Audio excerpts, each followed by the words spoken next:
So, hello there, and welcome back to another Night of the Movies podcast. I'm Spy Knight, and in these podcasts, I like talking all things movies and TV, and whatever I want, whenever I want. And in today's podcast, I'm reviewing A Quiet Place Day 1. But, just before I get into my thoughts on that film, I want to quickly say that I have hay fever today. So, if I'm sniffling throughout this podcast, I apologise, I can't help it. I also can't help that I'm not on top form because that's what hay fever does to me. It's that time of the year, and it's this time of the year that I don't like because of hay fever. But other than that, take hay fever out of the equation. This should be a great and fun podcast to listen to and or watch. So, let's get into it, shall we? A Quiet Place Day 1. So, this is the newest addition to the Quiet Place franchise. However, this film is not directed by John Krasinski. John Krasinski plays best known for playing Jim in the American version of The Office. He directed the previous two Quiet Place films, A Quiet Place Part 1 and A Quiet Place Part 2, but he has not returned to direct this Quiet Place prequel. However, he is credited as a co-story creator on the film, and I think the film is based on an idea that he came up with, but I think he decided to direct the film If instead, which came out about a month ago now, if I'm not mistaken. And he's also credited as a executive producer on the film, alongside Michael Bay, which I just find hilarious. Like, Michael Bay, he makes the Transformers films. He makes films which are often quite loud. I mean, not quite loud, very loud. To be honest, annoyingly loud. And then he's a producer on the Quiet Place movies, and you're just like, wow. He's the last person you expect to be a producer on these films. But anyway, John Krasinski did not return to direct this new Quiet Place movie, but instead, this film is directed by Michael Sarnoski. Yes, Michael Sarnoski, who previously directed the 2021 film Pig, which I remember everybody raving about, and I watched it for the first time a couple of years ago now, and I didn't love it. I didn't love it the way I hoped it would, but I did still like the film. And this film stars Lupita Nyong'o, hopefully I pronounced her name correctly, apologies if I didn't, and she is best known for her roles in the Black Panther films, Us, the Jordan Peele film, and 12 Years a Slave, which I'm pretty sure she won an Academy Award for. And if I'm not mistaken, that was her first movie, which is kind of incredible to win an Academy Award for your first acting job. And she stars alongside Joseph Quinn, who is going to star in Gladiator 2. I'm guessing everybody's excited for that later this year, and before this he starred as Eddie Munson in Stranger Things 4, probably the best character in that series. So with them two in the leads in this film, I was excited, and I was also excited about seeing it because I'm a big fan of the Quiet Place franchise. We can call it a franchise now, because we are 3 films in, and it sounds like we're going to get more films in the Quiet Place franchise if this film makes money, which I think it's going to.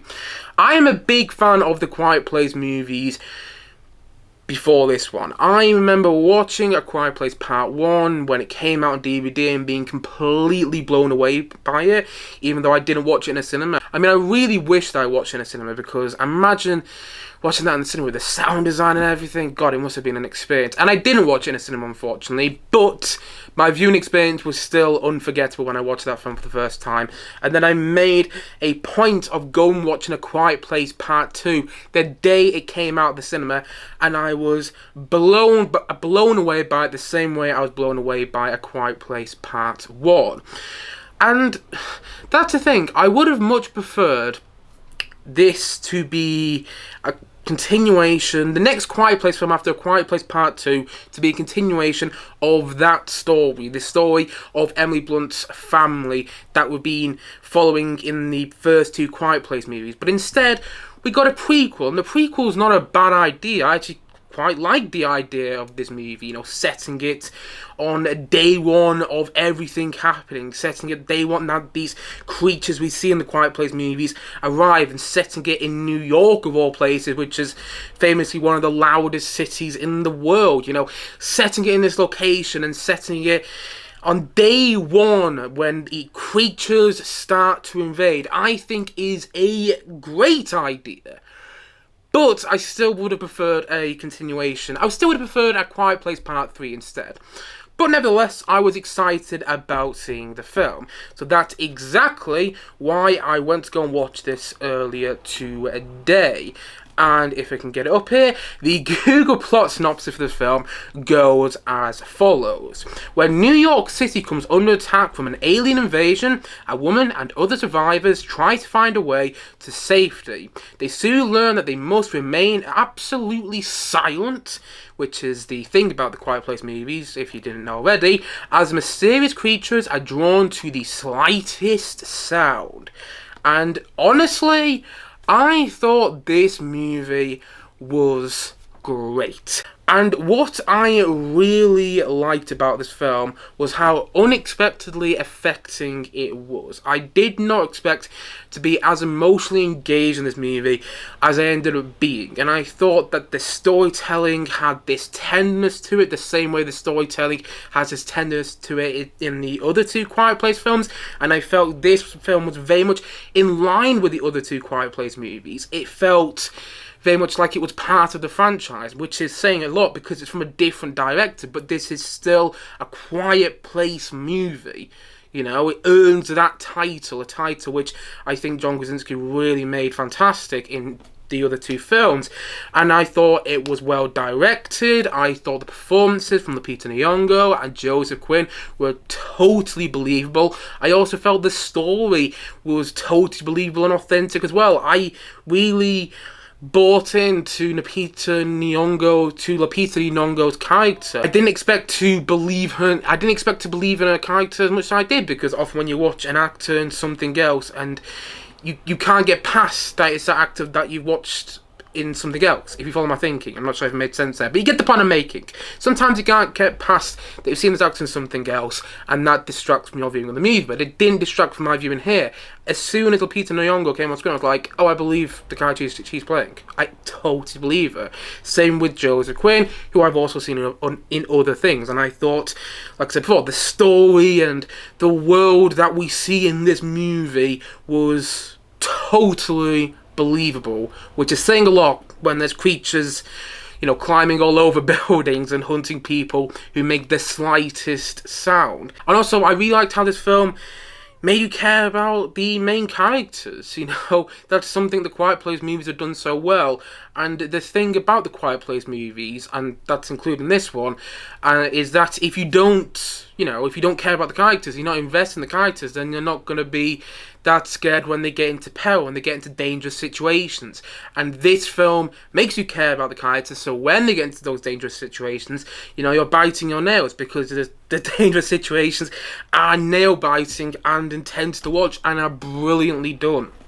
My favourite nail-biting sequence in the movie, my favourite sequence in the film that actually made me scared for these characters, was a sequence which takes place in a subway station in New York that is flooded. If you've seen the film, you know exactly what sequence I'm talking about. That sequence in the film is absolutely excellent in my opinion, and there's other nail-biting, intense sequences like that in the movie which also really work to me.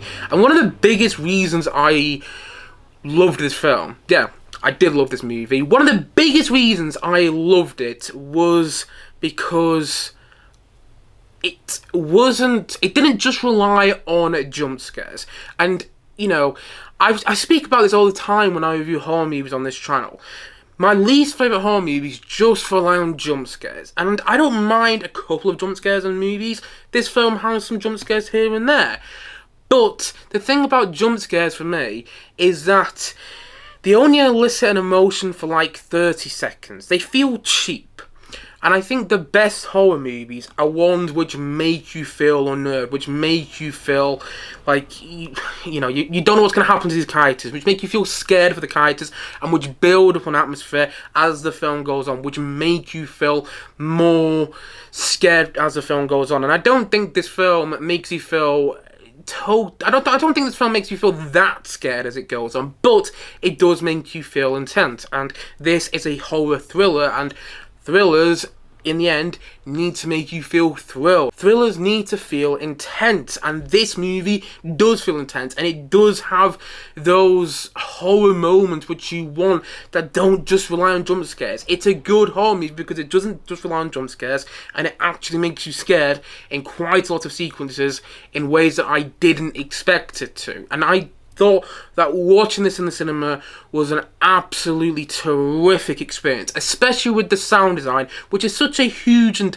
important part of the Quiet Place movies, which I thought was done so well here. Not quite as well as it was done in the first two Quiet Place films, but still done very well.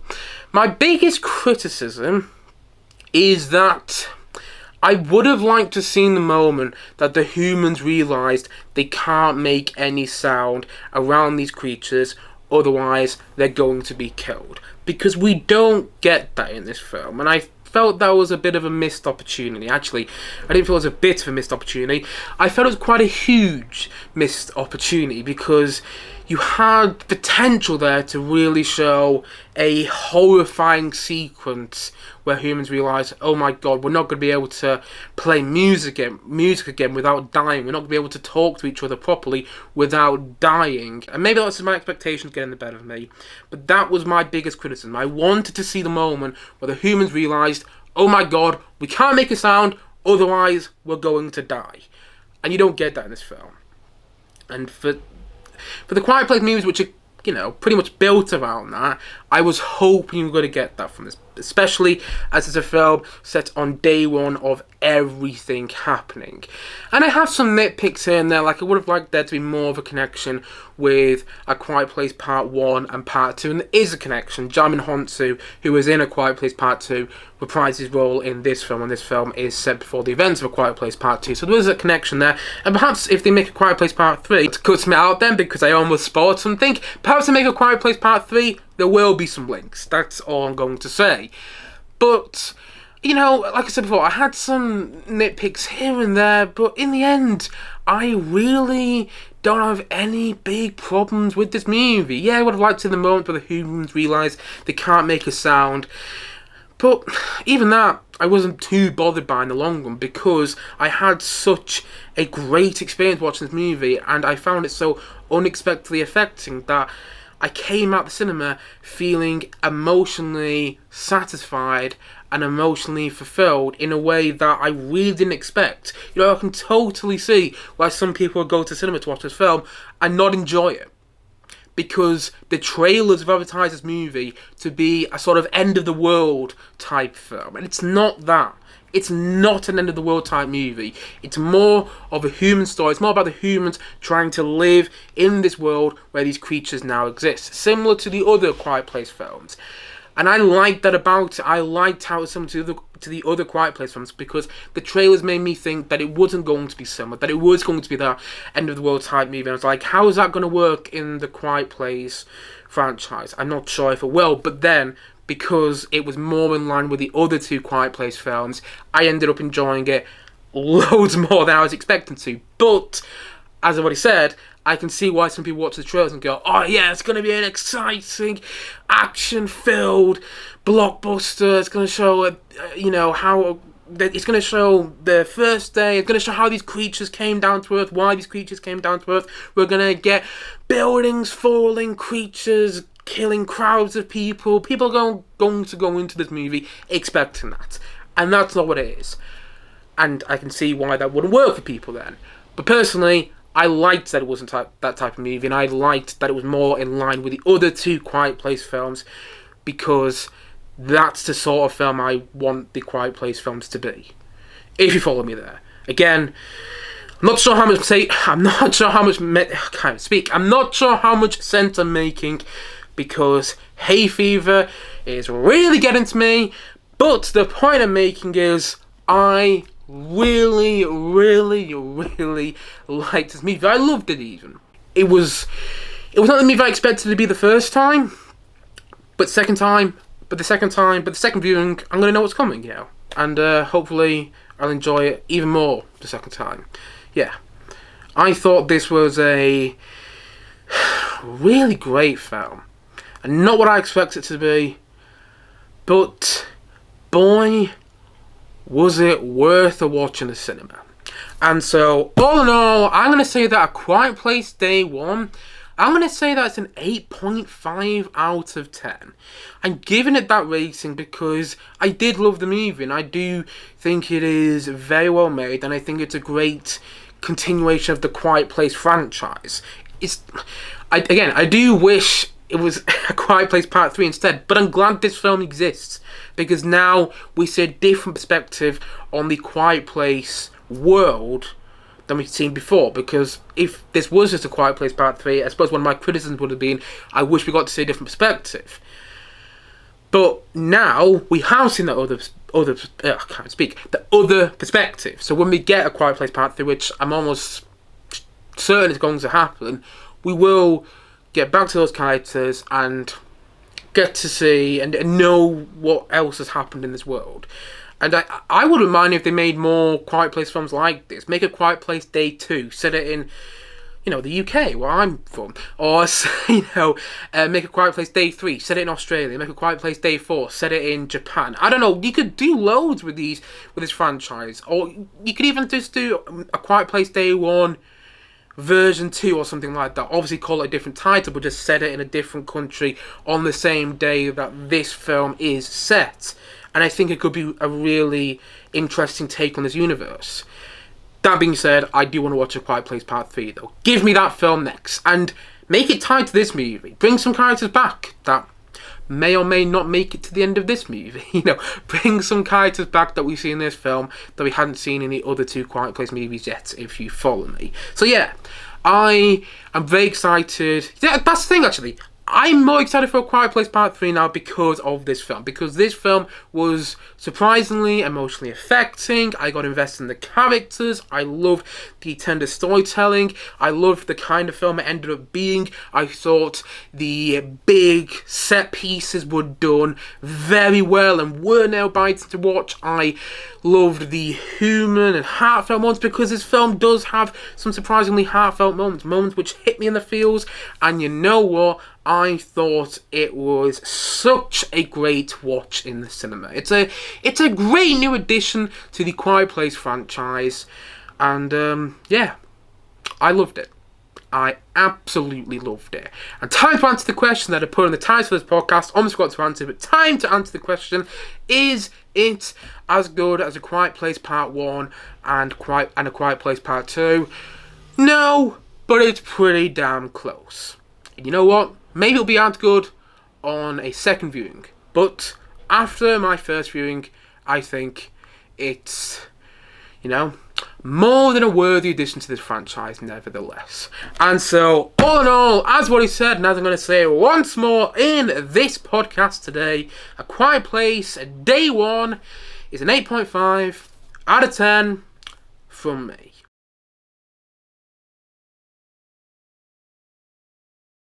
Anyway guys, that's it for today's podcast. If you have seen A Quiet Place Day 1, please let me know your thoughts on it.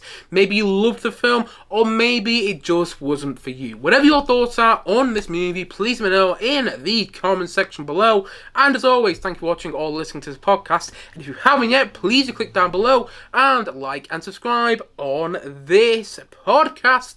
And look forward to many more podcasts coming very, very soon on this channel. As I already said, thank you as always for watching or listening to this podcast. And well, I suppose that's it for today. So I will see you guys again soon. But bye for now. Bye.